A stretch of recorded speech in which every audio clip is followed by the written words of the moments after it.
Hi, and thank you for tuning in to the Daily Dose for Spiritual Growth. Today we are going through Exodus chapter 9. And if you haven't, I encourage you to read that on your own. We are in the middle of all the plagues that God is performing against the Egyptians who are holding his people, the Israelites, in captivity. And his spokespeople for that is Moses and Aaron. And they have been going to Pharaoh time and time again, bringing these words from the Lord, bringing these directives, these commands to say, let my people go.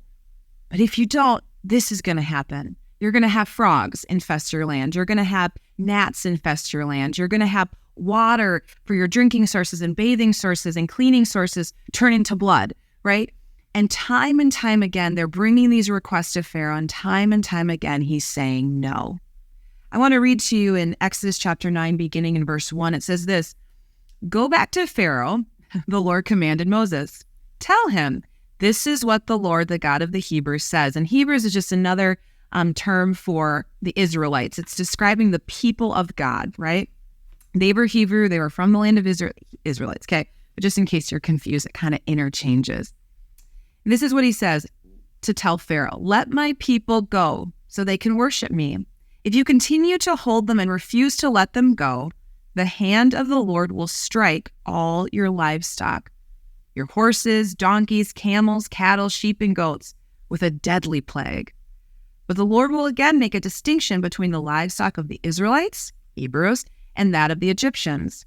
Not a single one of Israel's animals will die. The Lord has already set the time for the plague to begin. He has declared that he will strike the land tomorrow. Verse 6, and the Lord did just as he had said. The next morning, all the livestock of the Egyptians died.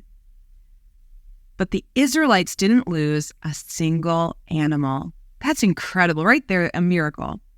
Pharaoh sent his officials to investigate, and they discovered that the Israelites had not lost a single animal, just as God said.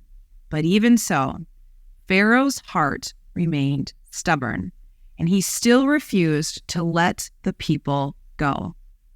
Now, I'm interested to know, you can comment on this, I'm interested to know, when you read through these plagues, when you read through these encounters that Moses and Aaron have with Pharaoh and the demands of God, what feeling do you get? You see, I could understand how maybe some of you are thinking, gosh, this is just chapter after chapter, paragraph after paragraph of these consequences and these punishments of disobedience. And I don't look at it like that. I look at it very differently, in fact.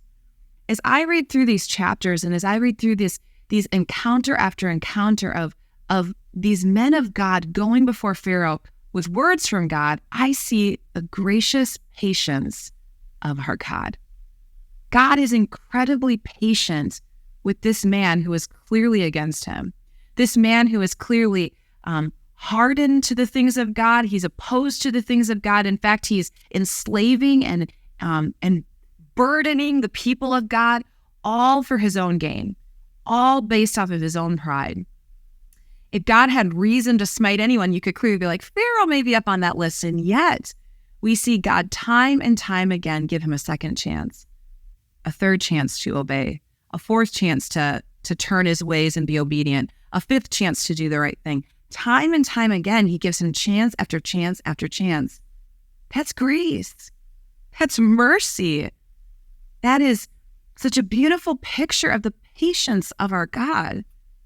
And I can't help but think about my own life and look back at seasons of my life when I've been disobedient and really reflect and try to look at those circumstances. Often I look at them with embarrassment or even like, oh my gosh, I can't believe I did that.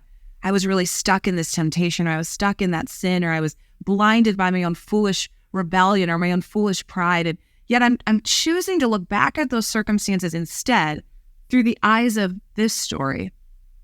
How do I see the faithful, gracious patience of God and how he's dealt with me over the years? You see, God, just like Pharaoh, has given me so many chances. When I had blatantly disobeyed him, when I blatantly ignored him, when I've been ignorant to his truth, when I've been prideful and thought my way was better, when I've blatantly said no, verbally or clearly, at least through my actions to him, he continues to give me more chances.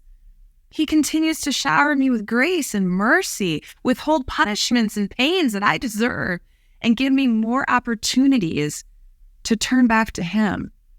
Now, I'm not saying just like Pharaoh, there's not natural consequences of things. I mean, God in this situation clearly told him, if you don't, honey, let me show you what will happen. And God's a man of his word. There's natural consequences today when I disobey God. And yet God in his goodness has been so forgiving to me. And he's been so good to me, even when I wasn't good to him. Take some time today to reflect on that in your life. Think back to seasons of rebellion or seasons of youthful indulgence when you were not living for the Lord and how God continued to draw you to himself. Our God is so good and patient and loving and forgiving. And I also want to challenge you as I'm challenging myself, right? Is there anything in you right now that's being disobedient? Is there any nature in you? Is there any habit in you? Is there any attitude in you that you know, like Pharaoh, you're saying no to God? Maybe God's called you to do something and you've yet to do it. Maybe God's called you to stop something and you're still engaging in that behavior, that habit. I challenge you to be brave today and invite God into that situation.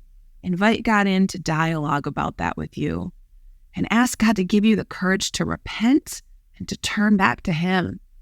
You see, God gives us so many chances, but in an instant, we can take that and say, thank you, and redirect our course into alignment with the will of God.